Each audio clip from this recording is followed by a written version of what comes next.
Assalamualaikum warahmatullahi wabarakatuh. Selamat pagi semuanya. Selamat pagi, Bu. Baik, ya terima kasih atas responnya. Kita mulai perkuliahan pada pagi hari ini ya, insya Allah dengan membaca doa dulu sesuai dengan agama dan kepercayaan kita masing-masing. Persilahkan.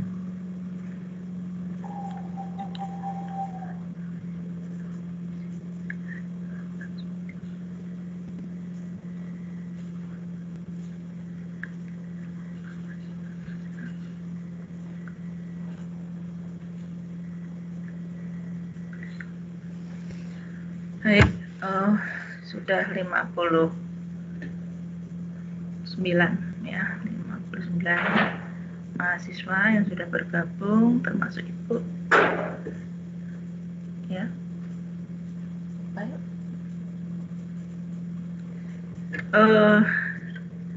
Masih pagi ya, kita semangat. Yang masih rebah-rebahan ambil kursi duduk ya. Ambil kursi duduk, ambil buku, ambil catatan, ambil kertas, ambil pensil, ambil ballpoint ya.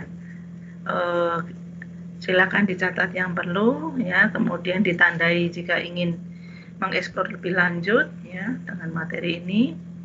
Kemudian nanti jika ada yang belum jelas silahkan untuk kita diskusikan ya. Untuk perkuliahan Ibu mohon nanti tidak perlu direkam ya, nanti kita sama-sama menyimak saja apa yang Ibu sampaikan. Mohon semuanya nanti bisa mengawal perkuliahan ini sehingga semua bisa berjalan dengan baik. Begitu ya. Terima kasih Mbak Retno sudah mengingatkan Ibu untuk memberikan kuliah pada pagi hari ini. Baik, kita mulai saja perkuliahan kita pada pagi hari ini.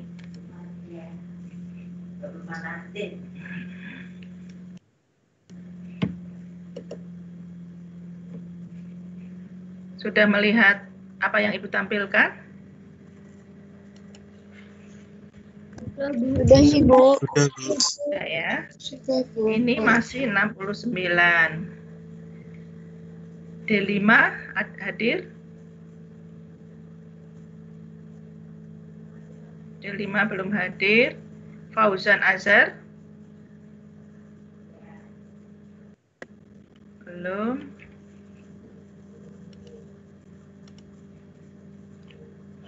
Siapa lagi yang belum tercatat? Umi Latifatul? Belum ya. Baik, Ibu lanjut ke materi. Ya. Sesuai dengan apa yang telah kita sepakati pada kontrak kuliah. Jadi hari ini kita bersama-sama belajar tentang DNA ya. Salah satu objek kajian di dalam biologi molekuler. Ibu besarkan sedikit. Baik. Nah,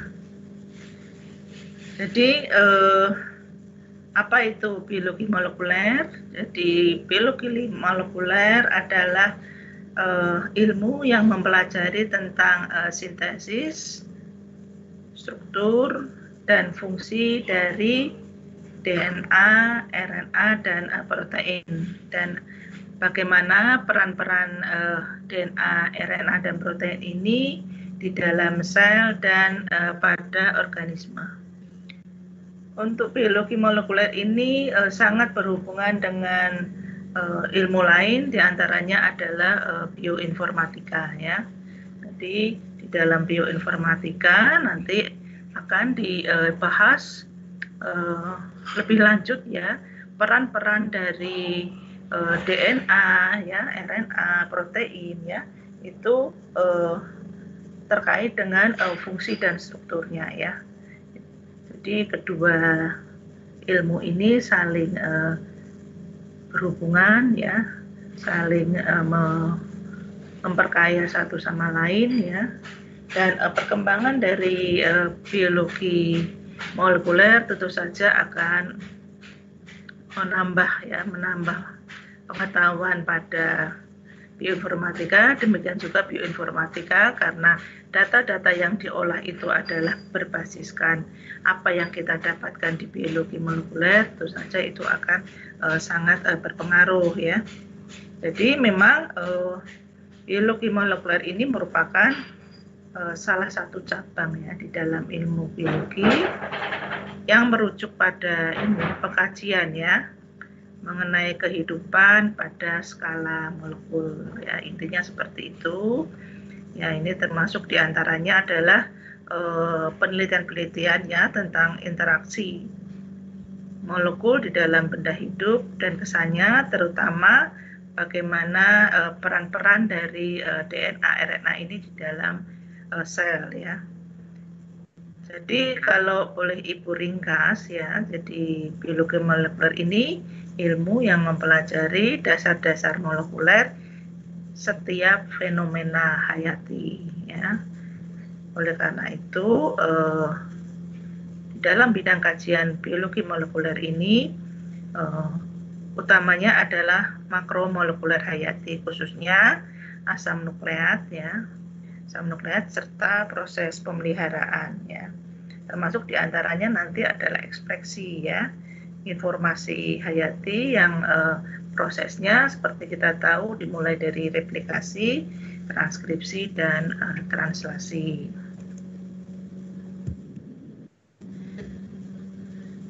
Anda masih ingat ya pelajaran di SMA ataupun di mata kuliah genetika, jadi kita mengenal apa yang disebut sentral dogma ya. Ada sentral dogma. Jadi biologi molekuler ini merupakan bidang ilmu yang telah maju ya dan berkembang dengan pesat ya dan luar biasa ya. Jadi kajian-kajian di dalam biologi molekuler ini bisa memberikan bukti yang konklusif ya. Jadi konklusif bahwa informasi genetik yang pada awalnya disimpan dalam atau ditentukan dengan disposisi basa ya, dasar di dalam DNA, kemudian di RNA, dan kemudian ke protein, itu akan diterjemahkan di dalam proses sentral dogma itu sendiri ya. Jadi, inilah yang menggarisbawahi bahwa di dalam biologi molekuler kita masih belajar ya bagaimana sentral dogma itu diterapkan ya.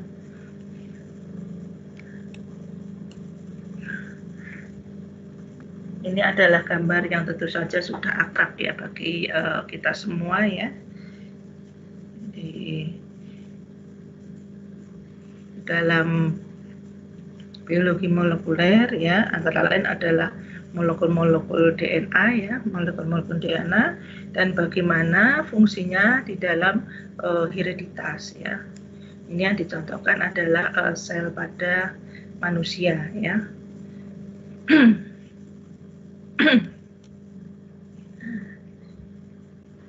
Jika kita melihat sesuatu yang hidup atau makhluk hidup, yang kita lihat itu mostly protein ya. Yang kita lihat itu biasanya adalah protein. Nah, pertanyaannya bagaimana organisme ataupun mikroorganisme itu memproduksi protein-protein tertentu ini ya. Bagaimana sebenarnya? Karena biasanya yang kita lihat itu adalah protein. Ini di dalam biologi molekuler tidak bisa tidak kita telusur ya, telusur sebagai penghargaan bagaimana sebenarnya material genetik ini ditemukan ya. Jadi karena kita tidak akan belajar apa itu materi genetik ya tanpa para pendahulu peneliti ya yang sangat berjasa di dalam penemuan materi genetik itu sendiri. Nah, kita lihat ya, jadi materi genetik itu punya dua sifat ya, sifat yang khas. sifat yang harus ada jika dia sebagai materi genetik, ya. Jadi suatu materi genetik itu dia harus apa? Stable source of information. Jadi dia bisa meneruskan informasi yang terus diturunkan, ya, dan bersifat stabil. Ini fungsi utama dari materi genetik. Dia terus diturunkan dari sel induk ke sel anakan, ya. Nah, kalau dia bisa diturunkan, maka dia harus punya kemampuan untuk mereplikasi, ya, mereplikasi secara akurat, ya. Jadi dia sebagai cetak biru, ya, cetak biru dari setiap RNA dan protein yang nantinya akan dibentuk, maka dia harus bisa melakukan replikasi secara akurat.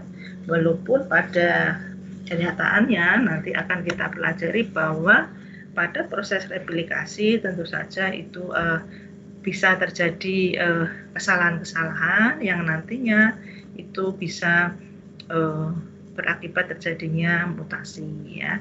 Tapi pada umumnya jika kita belajar tentang materi genetik, maka dua sifat ini harus hadir, ya, karena ini merupakan sifat utama yang harus dipenuhi. Nah, ini event-event yang penting di dalam penemuan genetik material, ya, dimulai dari eksperimen Griffith, ya, tahun 2008, ya, dan seterusnya, ya, sampai akhirnya Watson and Crick pada tahun 1953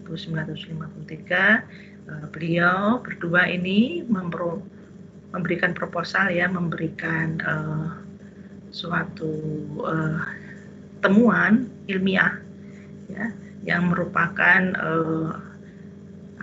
temuan ilmiah yang sangat luar biasa bahwa DNA itu adalah mempunyai struktur double helix.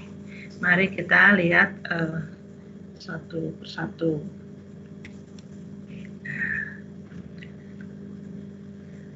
Penelitian pertama oleh Frederick Griffith, ya, itu membuktikan bahwa DNA itu dapat mentransformasi bakteri, ya. Jadi bakteri itu bisa berubah, bisa bertransformasi karena ada DNA, ya. Nah, suara Ibu bisa terdengar dengan baik? Bisa, Ibu. Ya, Bisa, Ibu. Ya, alhamdulillah. Jadi Pak Frederick ini, ya, peneliti Pak Frederick ini menggunakan Streptococcus pneumoniae, yaitu suatu bakteri penyebab pneumonia pada mamalia, ya. Nah, ini beliau ini orang Inggris, ya.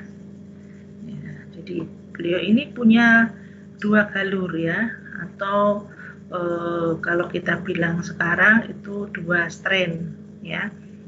Dua strain. Kalau varietas mungkin lebih ke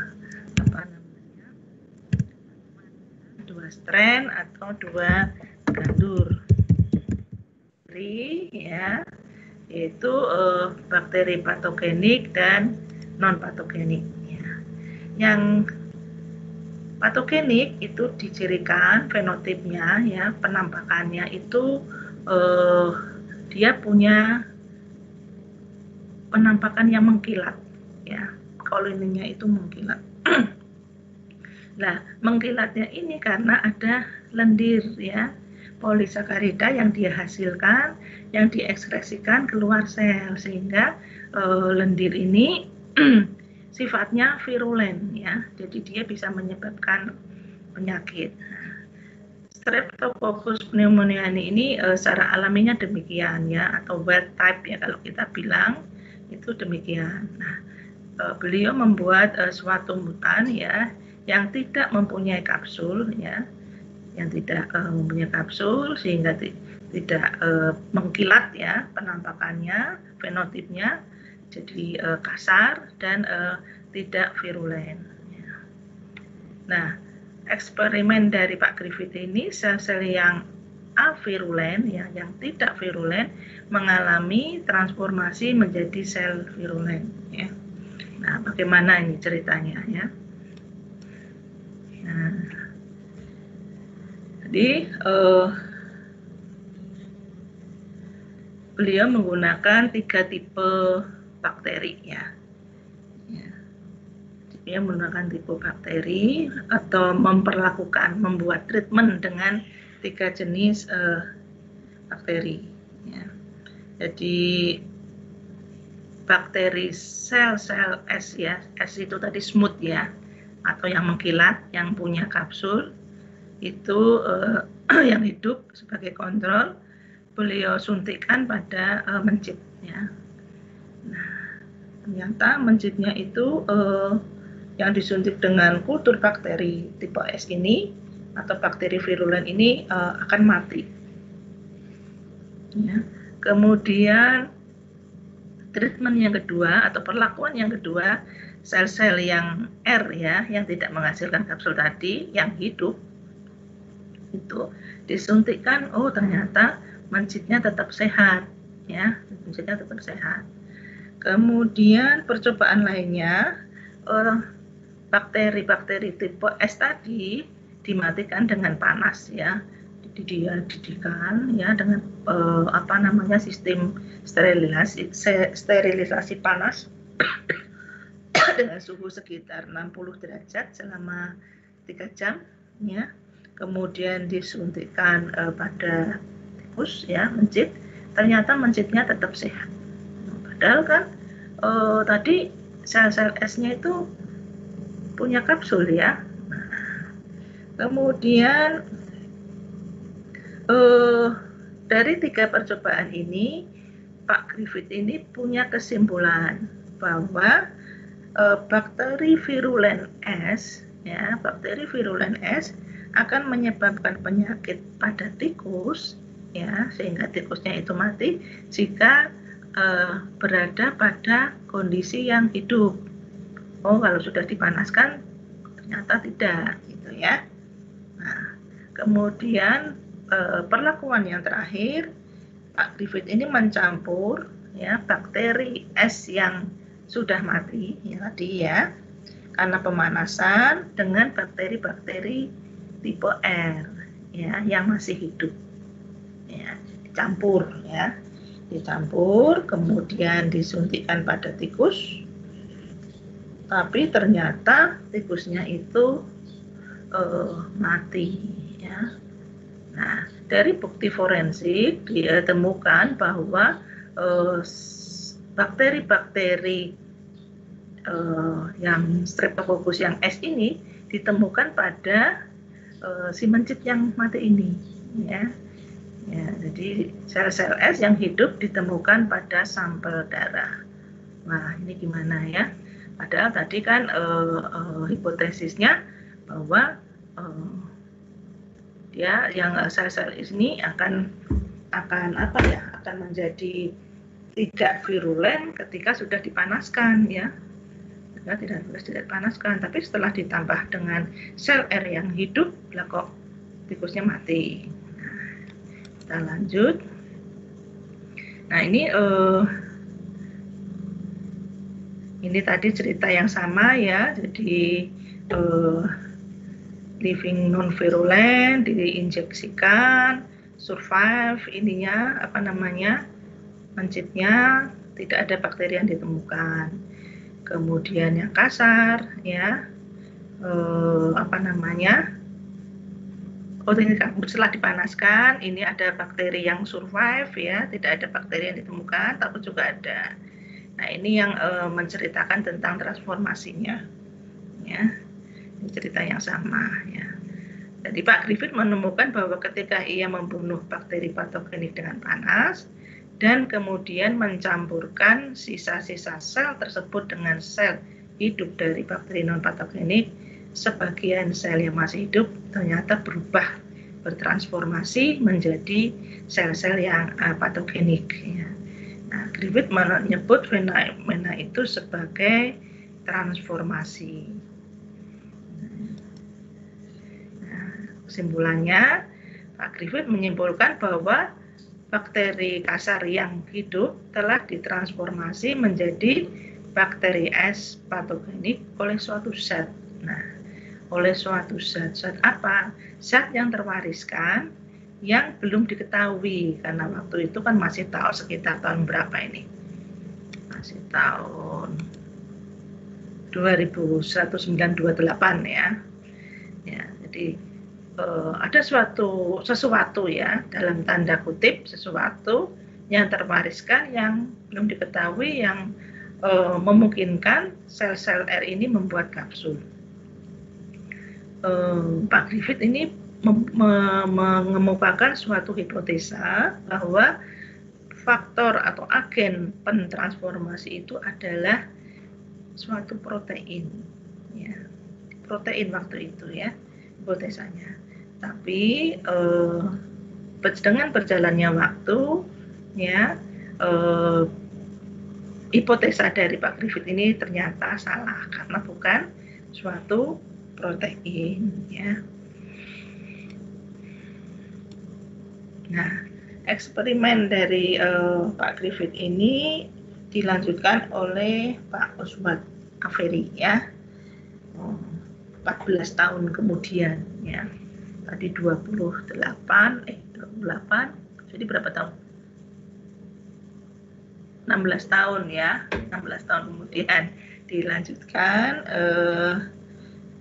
menggunakan tipe kultur bakteri S yang telah mati karena pemanasan ya. Jadi ini sudah lebih advance ya ceritanya, bahwa para peneliti ini memecah sel bakteri dengan deterjen ya,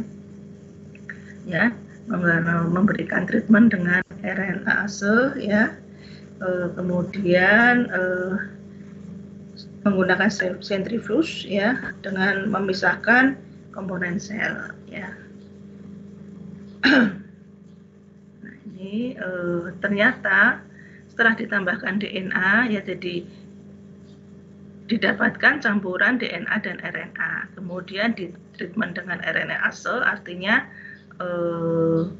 RNase-nya itu dihancurkan ya, dirusak ya, kemudian ditambahkan DNA tuh R bakteria, jadi hanya tertinggal DNA-nya saja ya, ditumbuhkan pada medium, kemudian dilakukan plating. Ternyata pada Petri ini tumbuh ya, hidup bakteri-bakteri S ya, yang sudah bertransformasi.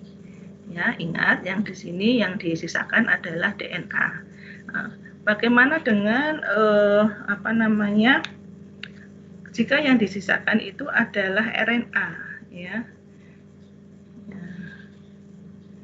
Nah, ketika pada perlakuan yang sama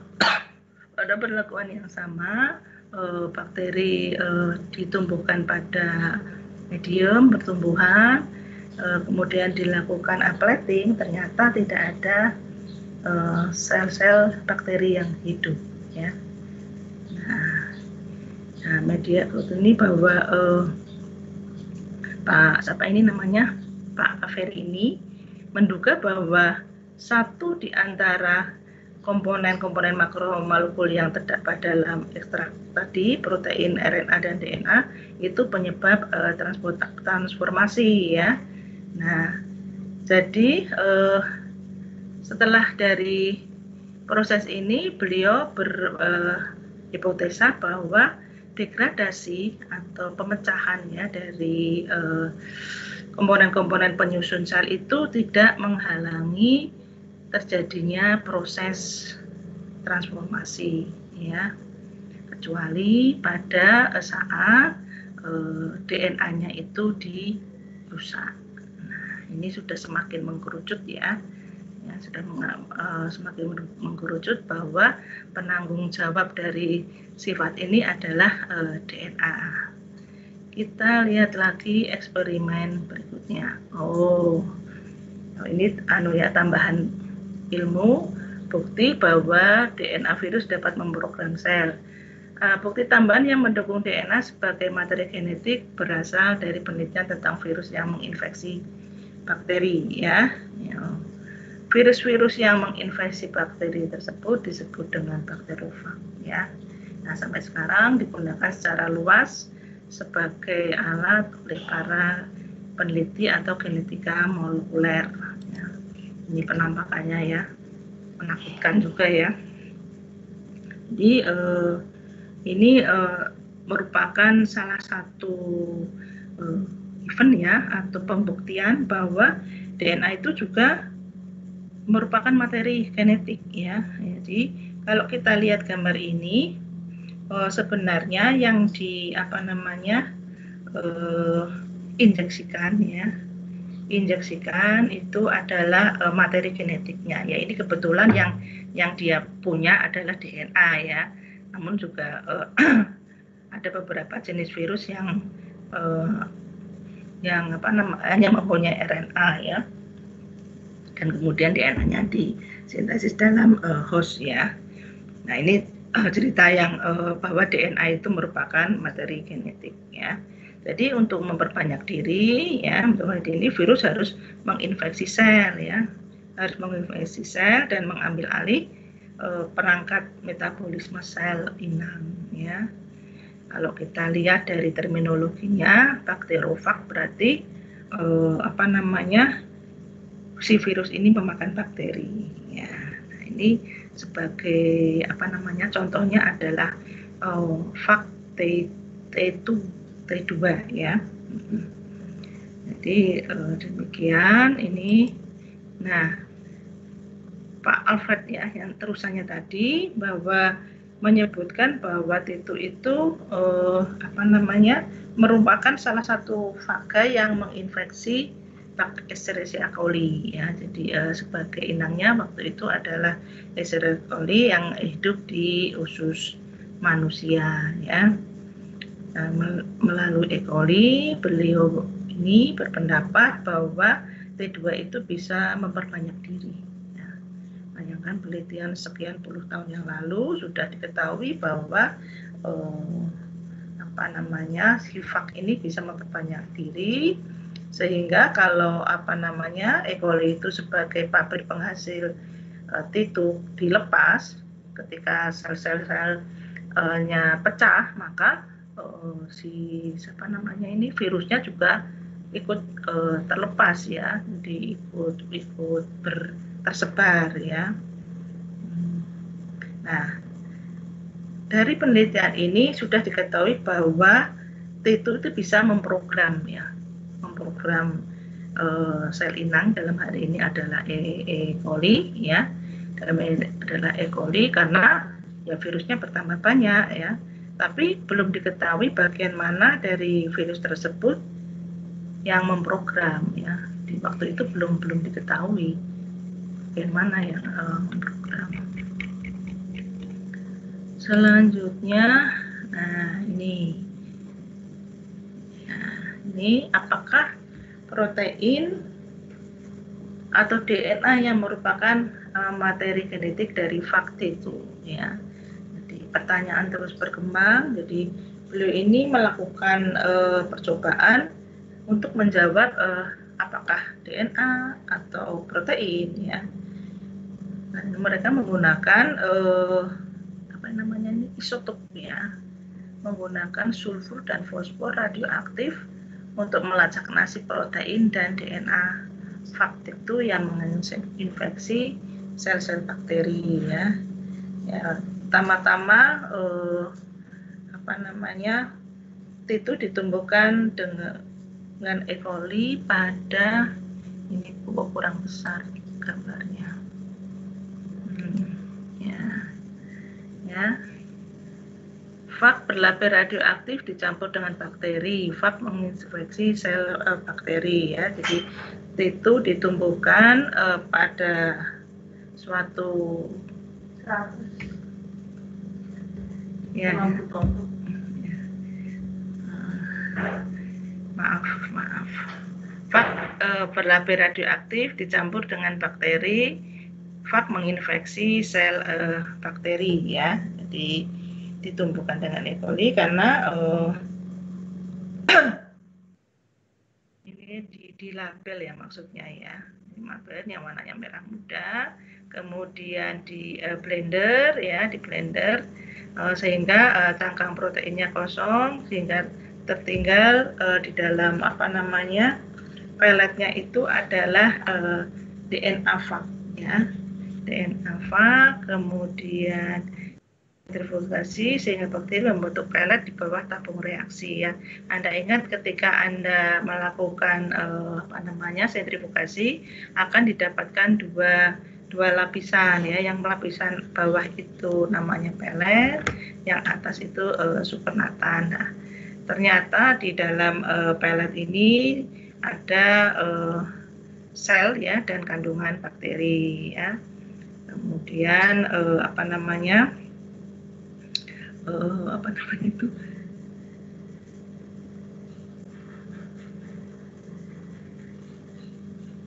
ini radioaktivitas di dalam pelet dan cairan diukur ya. Kemudian dengan cara yang sama dengan menggunakan fosfor radioaktif ya. Ini kalau diilustrasikan itu dengan medium berwarna biru ya. Sama juga disentrifugasi, terus kemudian ada pelet dan supernatan yang didapatkan. Mungkin pada slide yang berikutnya. Nah, ini ya. Ya, preparation radioactive bacteriophage ya. Nah, ini disease ya. Yang pertama, sedangkan pada yang kedua yang dilabel dengan 32 fosfor dan 32 sulfur itu ternyata progeniva itu sudah masih ada. Nah, akhirnya didapatkan suatu VAC yang sudah berlabel, dan ternyata setelah ditumbuhkan karena fosfor ini adalah bagian dari materi genetik ya, ternyata bisa terakit ya, sementara yang sulfur yang tidak bukan bagian dari materi genetik itu tidak nampak ya. Nah, begitu. Jadi intinya HCN case ini menyimpulkan bahwa DNA virus itu masuk dalam inang, sementara proteinnya tidak, karena tadi kan utamanya dia pengen tahu apakah protein, apakah fosfor ya yang menyebabkan sifat-sifat itu terturunkan ya. Nah, masuknya molekul DNA ini ke dalam sel yang memproduksi DNA menyebabkan virus bisa memproduksi virus-virus yang baru ya. Jadi dari percobaan ini dibuktikan bahwa ACM nukleat merupakan materi herediternya, sedangkan virusnya tidak ya.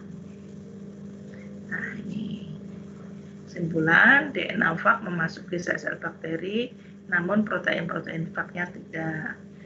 Acidensis menyimpulkan bahwa DNA dan bukanlah protein yang berfungsi sebagai materi genetik bagi VAC itu.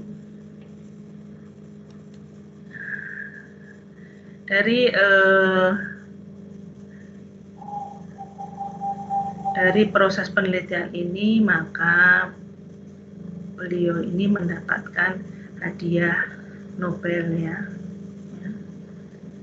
Hadiah Nobel pada tahun 1969 ya. Beliau mengatakan juga bahwa DNA dan RNA dan bukannya protein itu merupakan suatu materi genetik ya. Ini disempurnakan lagi pada tahun 1957 ya oleh koleganya ya, bahwa RNA dan juga memang bukan protein itu adalah genetik material some virus ya, karena kita ketahui beberapa virus juga mempunyai DNA. Itu cerita-cerita dari bagaimana materi genetik itu ditemukan ya. Jadi konsep bahwa materi genetik adalah DNA ya. Cukup panjang perjalanan tadi kalau kita simak dari tahun 1928 sampai akhirnya mendapatkan penghargaan di tahun 1969. Dan kita ketahui bahwa perkembangan berdasarkan penemuan beliau ini sekarang itu sungguh sangat luar biasa. Ya, ini intermezzo sejenak ya. Intermezzo sejenak.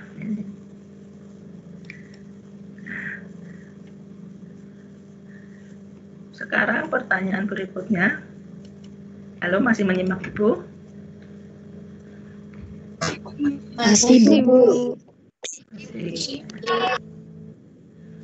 Kita lanjut ya.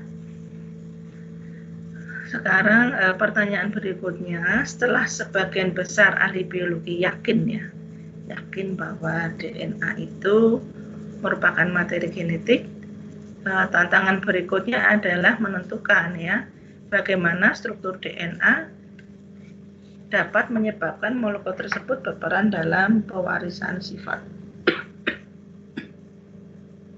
Jadi kalau kalian ingat ya pelajaran genetika ya tentang Mendel ya. Jadi beliau kan mengamati apa itu namanya? Cerita Pak Mendel itu. Ada yang masih ingat? Mengamati apa?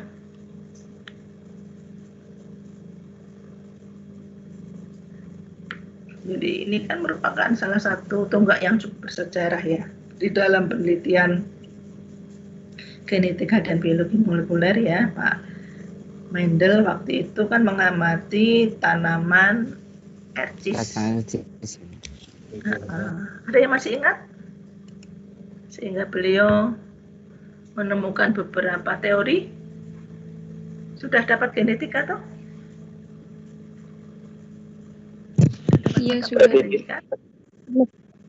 Iya, Bu, dapat. Iya. Sudah sampai mana? Kan sudah selesai semester kemarin ya, genetika tuh. Semester ini, Bu. Iya, Bu. Oh, semester ini. Sudah cerita bagaimana Pak Mendel menemukan dogma-dogma? Ada yang bisa menceritakan kembali pada Ibu? Kalau Halo. Ya itu perlu dipahami ya. Jadi tonggak bersejarah di dalam genetika itu diantaranya adalah beliau ya. Jadi pada kapan itu kira-kira? Akhir abad ke-19 ya, sudah cukup lama ya. Jadi bahwa pada beliau ini kan memberikan suatu statement yang sangat luar biasa ya pada saat itu bahwa makhluk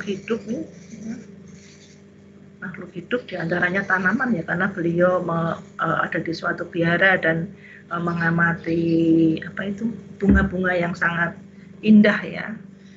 Perhatian beliau pada bunga-bunga yang sangat indah memberikan suatu ilmu bahwa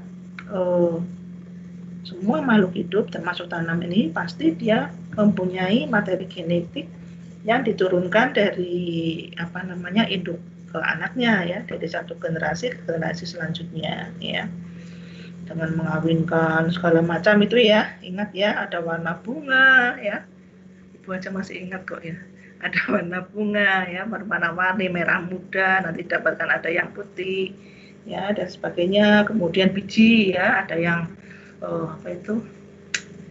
ada yang halus, ada yang mengkerut ya. Beliau belajar dari alam, ternyata biji-biji yang dihasilkan itu kan berwarna-warni ya,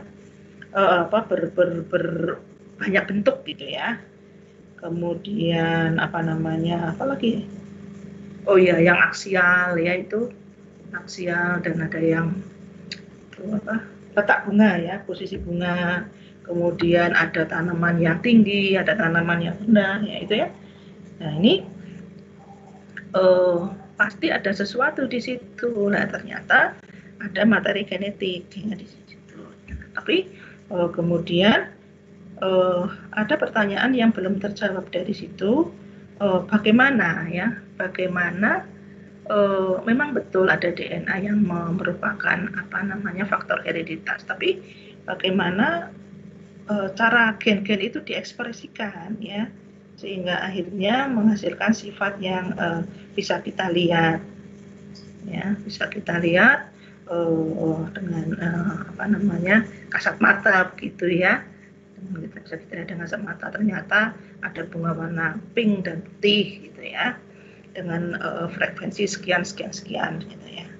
Nah, pertanyaan ini baru terjawab ya, cukup lama ya, lebih dari berapa tahun ya. Kalau Watson and Crick itu kapan?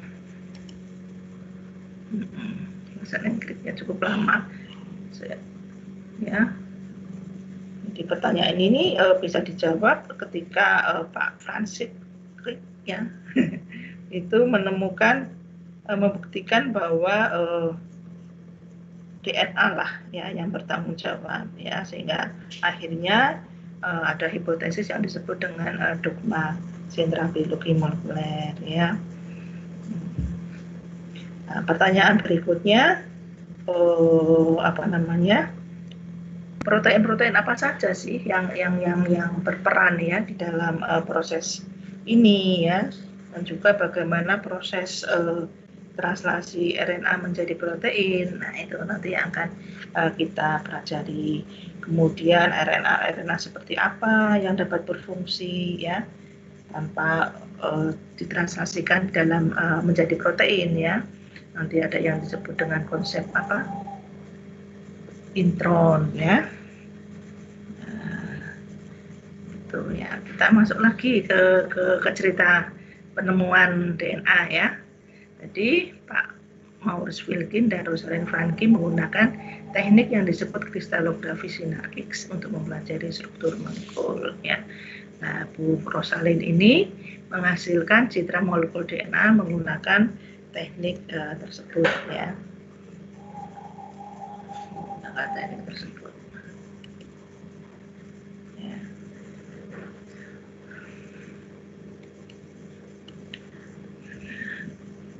Jadi Bu Franklin ini, beliau adalah seorang kristalografer sinarkik yang handal, melakukan beberapa percobaan yang penting ya.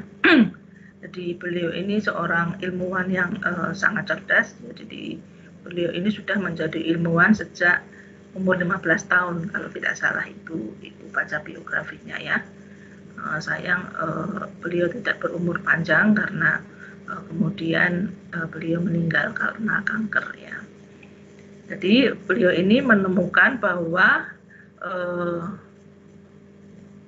atau dia mendapatkan foto ya, beliau mendapatkan foto yang memungkinkan Pak Watson dan Crick itu menyimpulkan ya bahwa DNA itu strukturnya adalah double helix ya. Nah, ini ceritanya demikian. Tahun 53 ya. Ini bahkan sudah tahun sekian itu sudah memberikan konklusi ya, jadi kesimpulan bahwa DNA itu adalah strukturnya double helix dengan struktur yang sangat teratur ya, 0,34 nanometer dan 3,4 nanometer. Nah, ini 0,34 dan 3,4 nanometer ini nanti akan kita pelajari data dari mana ini ya, beliau yang dengan jitunya itu bisa mengukur ya.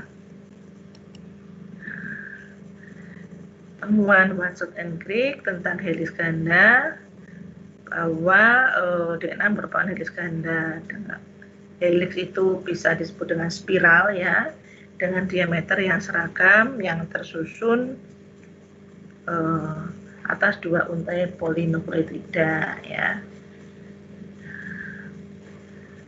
Ini ceritanya bahwa beliau ini sedang mengunjungi ya laboratorium ya, jadi ini jalan-jalan tapi yang akhirnya mendapatkan temuan yang sangat hebat ya. Akhirnya beliau berdua ini menggunakan model dari kawat ya, mulai mencoba menyusun helix ganda ya, yang sesuai dengan semua data yang telah diketahui. Nah, ini, ya. Ini para penemu helix ganda. Yang pertama adalah Watson and Crick dan yang kedua adalah Rosalind Franklin. Ya.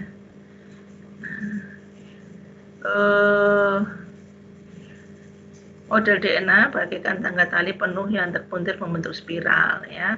Bagian samping merepresentasikan tulang punggung gula fosfat. Ya. Setiap anak tangga ya kalau kita bayangkan ya kita itu naik tangga ya itu pasti kanan kiri itu ada pegangannya ya, ada pegangannya ya. Jadi itu adalah gula fosfatnya, sedangkan anak tangganya itu adalah basa-basa yang dihubungkan oleh ikatan-ikatan hidrogen ya. Permasalahannya tangga kita ini bentuknya tidak lurus ya, tidak lurus ke atas tapi muntir ya, muntir membentuk spiral ya. Jadi kalau kita lihat apa namanya kalau di film-film itu ya, di film-film pernah lihat apa namanya itu mercusuar itu ya, mercusuar itu kan bangunannya kan kecil tapi lurus tinggi ke atas gitu ya. Itu tangganya itu kan membentuk spiral ya. Itu ibu bayangkan seperti gambar DNA ya. Nah, itu. Kalau apa namanya dengan cara yang lebih sederhana seperti karet gelang gitu lah ya. Kalau Anda putar atau panjangkan ujung-ujungnya ya, kemudian dipeluntir-peluntir. Nah, itu seperti itu ya. Atau dengan apa itu kabel ya, kabel bisa juga dibuntir-buntir seperti itu. Nah, kalau karet gelang itu seperti bayangan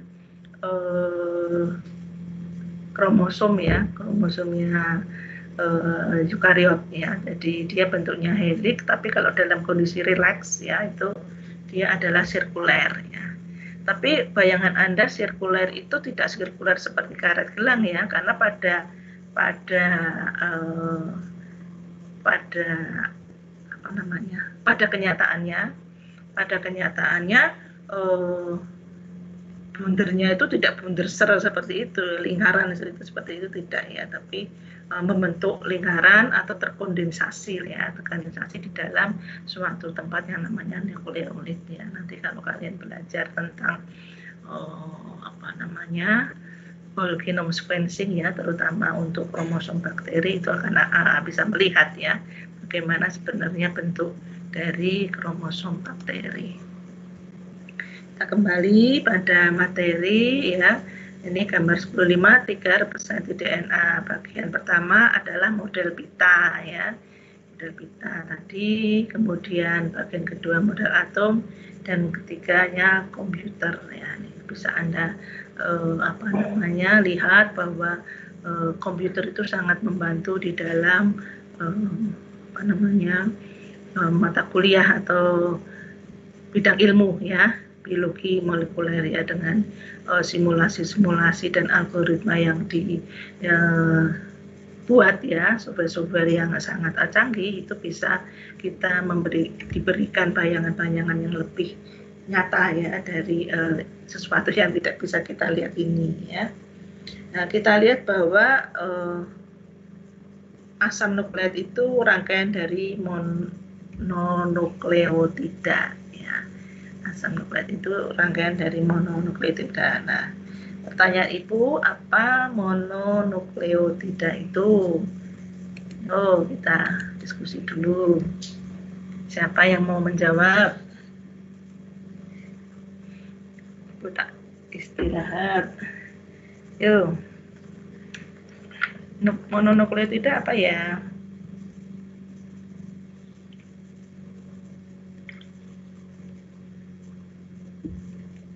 Izin menjawab, Ibu. Ya, siapa ini? Emilia, Ibu. Ya, monggo Mbak.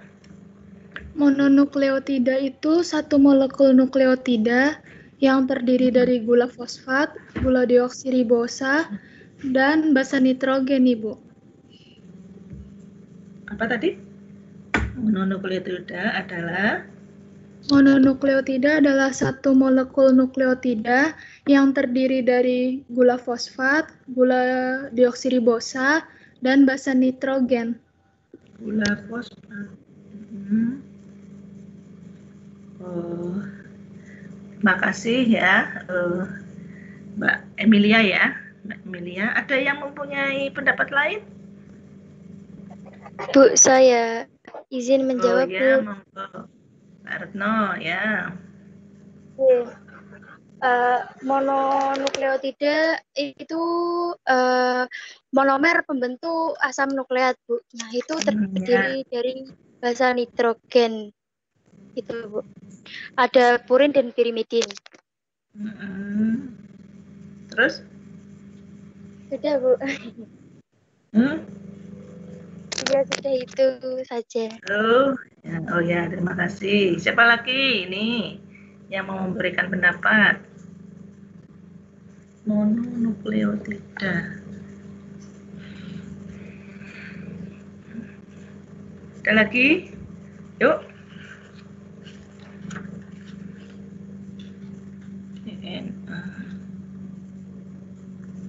So, siapa lagi yang memberikan pendapat? Mononukleotida, yuk. Ini sekian banyak mahasiswa loh. Apa Ibu, itu? Maria izin menambahkan, Bu. Ya, monggo, Mbak Maria.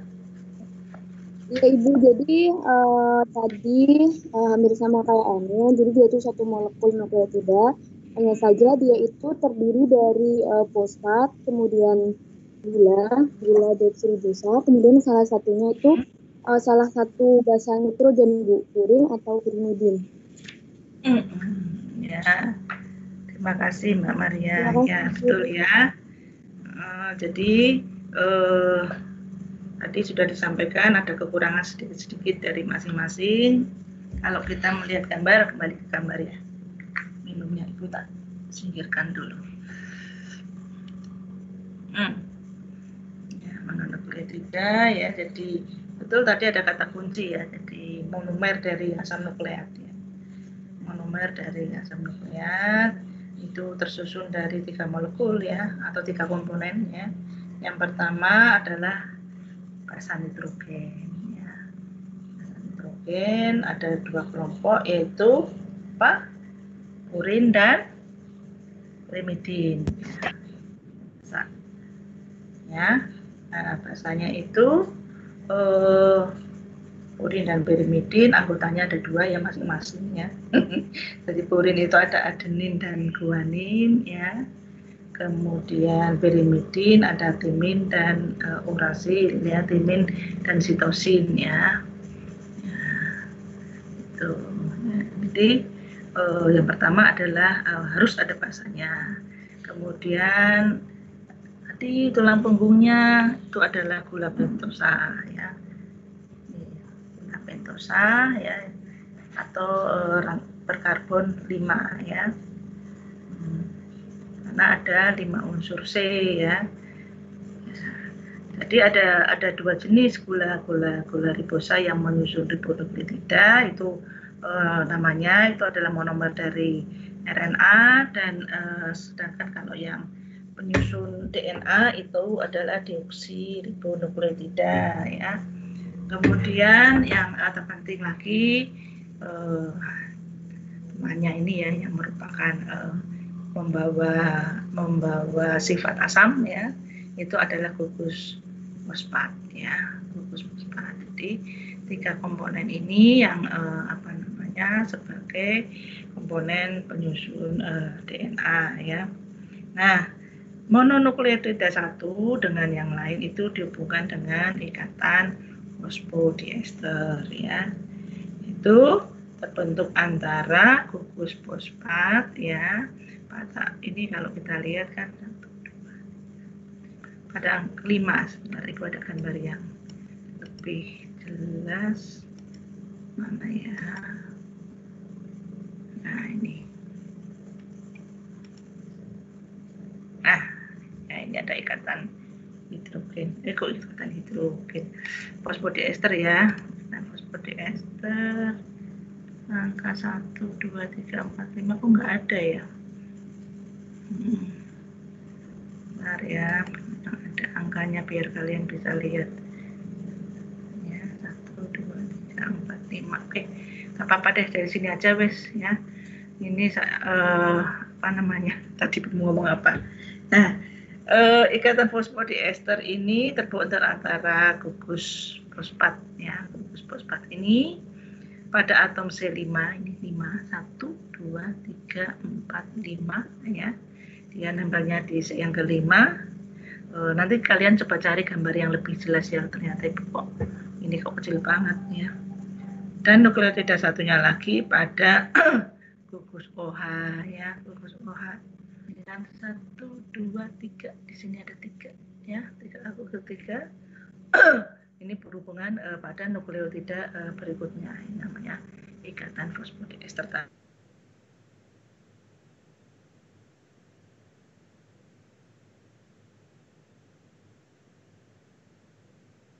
Disebut dengan nukleotida. Semakin banyak nukleotida yang dihubungkan dengan banyak ikatan fosfodiester ini disebut dengan istilah polinukleotida ya. Gitu. Jadi ini yang bisa Ibu berikan ya. Jadi ini saling berhubungan dengan ikatan fosfodiester. Sedangkan strukturnya itu double helix atau double strand ya. Strand yang satu atau utas ya, kadang-kadang kita menyebutnya utas. Yang satu dengan strand yang kedua bersifat komplementer atau berpasangan ya. Ya dia pasangannya nggak mau dia ini nggak mau ganti-ganti ya. Jadi setia nih ya pasangannya ini ya. Ya. Jadi kalau nukleotida pada strand atau utas yang pertama itu membawa adenin, maka dia pasti pasangannya adalah timin gitu ya. Pasangannya timin, dia nggak mau pasangan sama yang lain. Kalau adenin pasti pasangannya timin. Kalau apa namanya guanin, pasangannya pasti sitosin ya. Jadi itu yang disebut dengan bahwa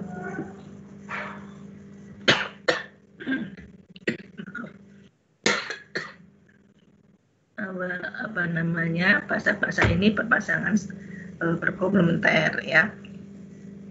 Kemudian supaya kuat ya pasangan-pasangan ini mereka berikatan. Nah ikatannya itu disebut dengan ikatan hidrogen ya. Hidrogen ya. Nah, kita lihat bahwa ikatan adenin dan timin ini dua ikatan hidrogen, sedangkan kalau guanin dan sitosin itu membentuk atau berpasangan dengan 3 ikatan hidrogen ya, sehingga otomatis suatu makhluk hidup yang mempunyai komponen guanin dan sitosin yang lebih banyak itu juga akan lebih stabil, lebih kuat gitu ya. Nah, Anda ingat ya pada saat mengambil mata kuliah mikrobiologi, pada bakteri pun juga dikelompok-kelompokkan berdasarkan ini apa namanya komponen GC-nya ya. Ya kalau pada mikroba itu yang komponen GC-nya tinggi pada apa? Contohnya, ada yang masih ingat?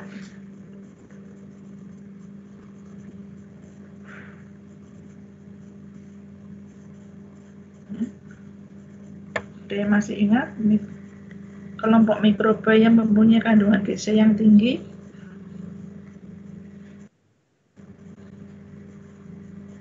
Jadi kalau pada makhluk hidup itu kandungan gizi atau gizi kontennya itu sekitar kalau Ibu tidak salah ingat sekitar 30 sampai 74 ya, 74% ya. Ayo coba ada contoh lagi yang bisa memberikan contoh mikroba yang mempunyai gizi tinggi, kira-kira apa?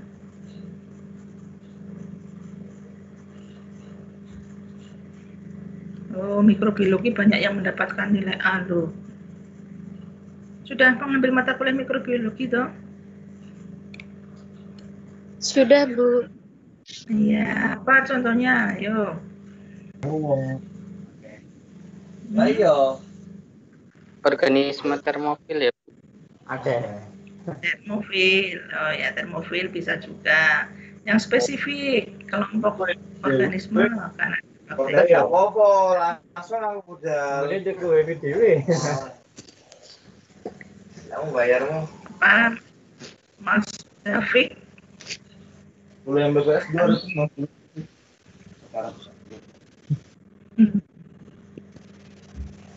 Yuk dipelajari lagi ya.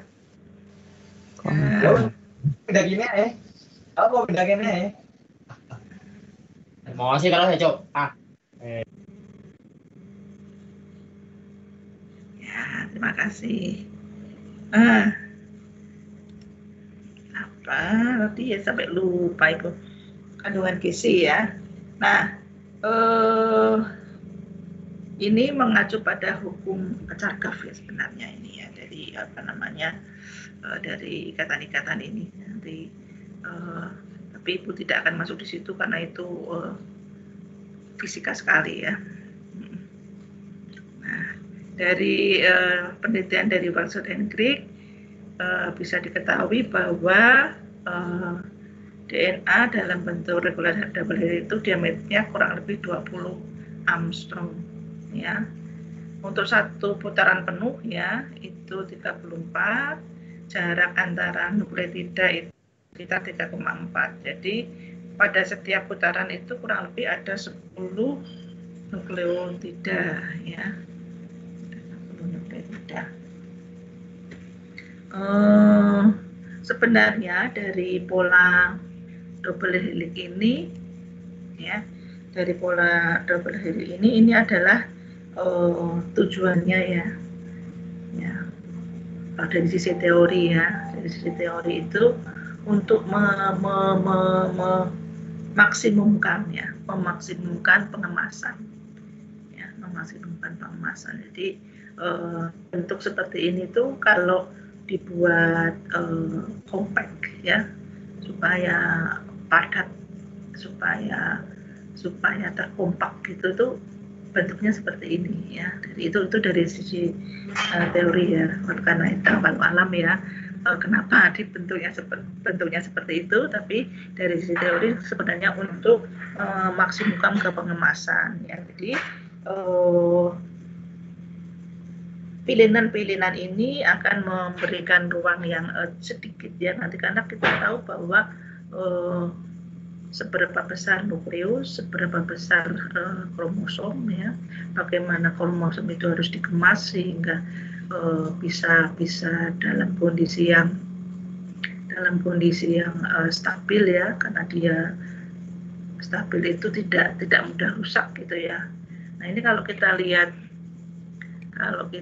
gambar ya, bagaimana kompaknya ini DNA ya dikemas dalam ini. Padahal kalau dalam eukariotik itu kan nanti ada histon ya, ada protein histon ya yang digunakan untuk pilihan-pilihan ini tadi ya, karena kan banyak sekali. Kemudian ini pada kromosom ya, Anda bayangkan padahal di dalam satu sel itu ada berapa kromosom sel manusia ya, begitu luar biasa 46 ya Bu. Begitu luar biasa betul pengemasan kromosom di dalam kita ya. Nah kita kembali. Nah, the helix must contain the protein chain kemudian dan primidin ya, tadi sudah dijelaskan ya, pasti ada pasangannya. Jadi jumlah G itu pasti akan sama dengan jumlah A itu akan sama dengan jumlah T ya. Nah di dalam tulisan ya, di dalam penulisan ini kok nggak ada contoh penulisan ya, nanti akan ada lihat itu ada tulisan 5 atau disebut juga 5' ya. Nah, 5' ini miliknya PO4 ya. Ini 5 aksen ya. Ini 3 aksen atau 5', 3'. Anda nanti menyebutnya bagaimana. Tapi lebih banyak itu aksen ya. Jadi intinya kalau ujung 3 aksen itu dia pasti bawa OH. Dia bawa OH pada posisi 3 maksudnya. Pada posisi 3 aksen dari cincin gula dan ujung 5 aksen membawa gugus fosfat ya. Pada posisi 5 dari cincin gula. Nah, itu. Ini ya. Nah, karena tadi adalah antiparalel, pasti kebalikannya. Nah, ini kan antiparalel ya. Kalau di sini 5,3 pasti sebelahnya ujung 3,5 ya. Itu kemudian ini sudah ya, itu nitrogen. Oh ini ada deh. Ini ada ya. Bagaimana menuliskan sebuah DNA ya. Jadi ada ujung 3 aksen dan ujung 5 aksen. Artinya yang membawa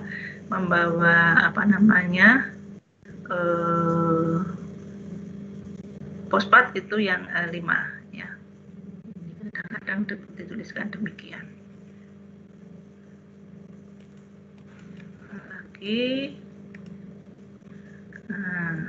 Ini cerita temuan Watson dan Crick tentang jenis ganda pada 1953. Watson dan Crick menguncangkan dunia sains dengan sebuah makalah ringkas yang tajam ya, yang mengajukan model molekul DNA yang mereka buat ya pada tahun 62 ya. Watson and Crick dan Wilkins menerima hadiah Nobel atas hasil kerja mereka.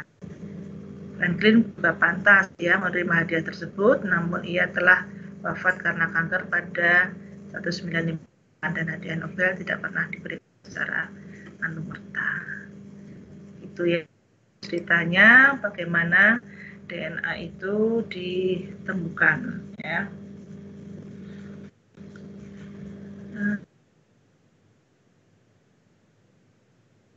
Dengan kita lanjutkan lagi ya.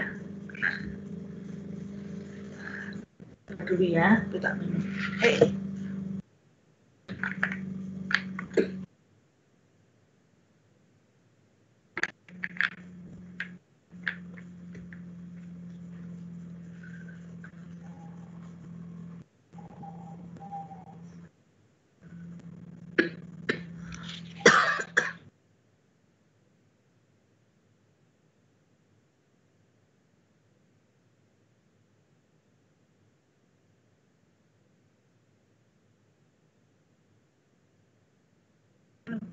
Unit fungsional ya, unit fungsional hereditas fungsi ya, jadi dia yang membawa fungsinya. Nah, gen adalah unit dari informasi genetik yang mengontrol aspek spesifik yang akan memunculkan fenotipe ya. Gen include genetic information dan spesifik sintesis one polipeptida. Jadi nanti yang berperan dalam sintesis satu polipeptida itu adalah gen ya. Gen itu adalah segmen atau potongan DNA yang berlokasi pada kromosom ya. Dan ini nanti spesifik struktur of polipeptida gen.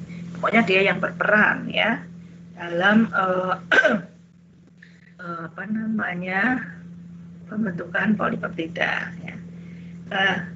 Ada buku yang cukup bagus ya yang Ibu baca, jadi yang bisa menggambarkan bagaimana arti gizi ini ya dalam kehidupan. Jadi pada buku salah satu profesor dari mana itu ya, kalau nggak salah ingat dari ITB apa ya, beliau itu mengibaratkan bahwa semua yang prinsip yang kita temui dalam sains itu sesuai ya dengan prinsip yang ada di kehidupan kita secara umum ya. Jadi ada cara yang cukup mudah ya untuk memahami sains ya, itu dengan menganalogikan atau membuat suatu perumpamaan, pemisalan ya, kalau boleh dikatakan, dengan hal-hal umum yang kita temui dalam kehidupan sehari-hari ya. Jadi kalau kita ibaratkan ya tadi ATGC, karena kan kalau ATGC itu nanti kan tidak akan bermakna ya, tidak akan bermakna jika apa namanya tidak ada kombinasi yang akhirnya nanti menjadi fungsional yang disebut dengan gen ini tadi ya. Nah kalau seperti ibarat yang disampaikan oleh profesor tersebut bahwa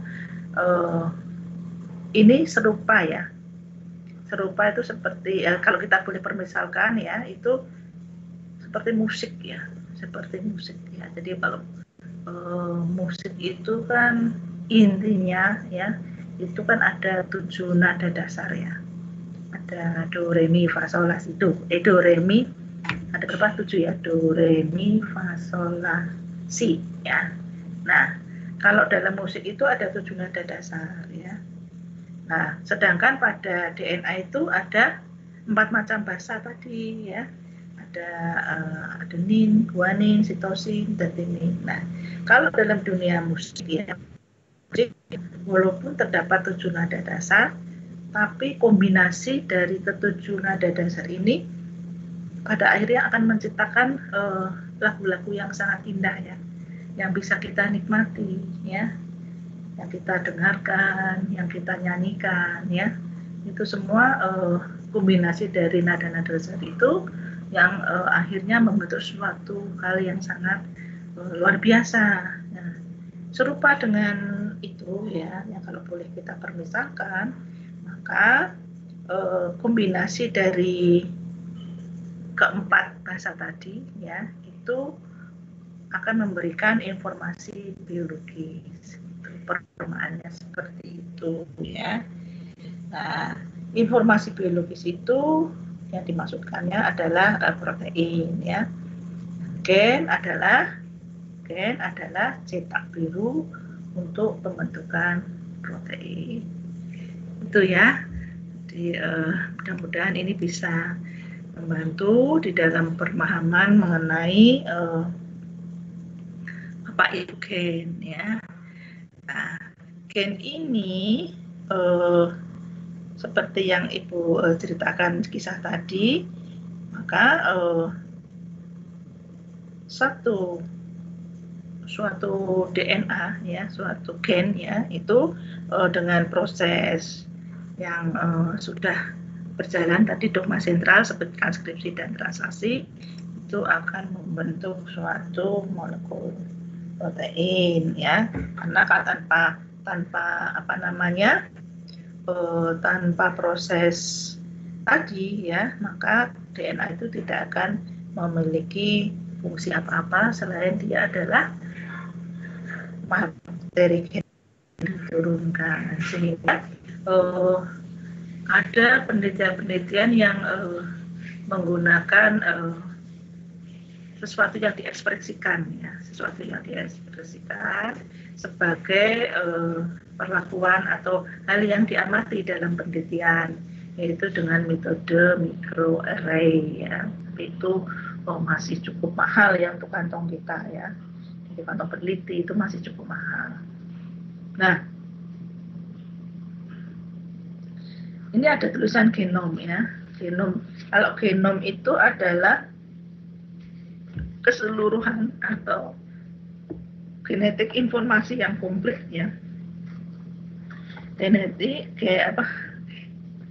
Kalau tadi gen itu adalah unit molekul DNA ya, atau RNA ya, yang mempunyai panjang tertentu yang membawa informasi ya tentang urutan asam amino ya nantinya dari suatu protein, atau yang menentukan struktur lengkap dari suatu molekul ya.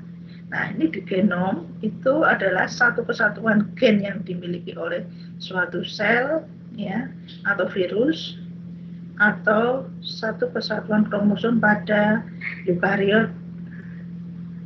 Ada satu kesatuan pada eukariot ya. Jadi semuanya ya, semuanya komplit, semuanya itu namanya genom. Ya. Oh ya, jadi itu pengertian dari genom. Kemudian apalagi nih? Wah ini. Nah ini gambarannya ya, gambarannya kromosom itu adalah suatu molekul yang sangat panjang ya. Ini semuanya DNA, DNA ya. Nah kalau kita ambil sedikit ya, ini kromosom itu mengandung macam-macam gen ya. Mungkin gen yang menyandikan rambut menjadi hitam, gen yang menyandikan rambut menjadi berwarna kemerahan, ini gen penyandi untuk mata ya. Ya ini gen apa lagi ya. Nah masing-masing gen itu bagian dari continuous of DNA ya. Nih masing-masing gen itu punya start gen dan end gen ya. Jadi mungkin Pak sepanjang ini menyandikan sesuatu ya, lainnya ada lagi dan sebagainya ya. Nah ini dicontohkan pada gambar ini yang berwarna biru ini menyandikan sesuatu, ya ini yang berwarna merah jambu ya, pink ini menyandikan ini yang lain itu ya.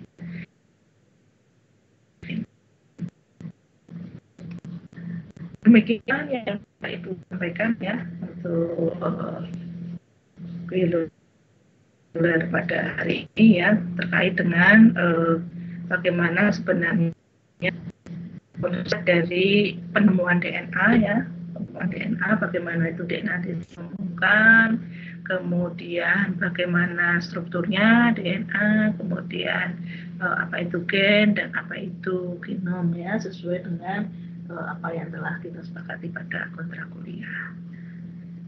Itu ya. Ada pertanyaan?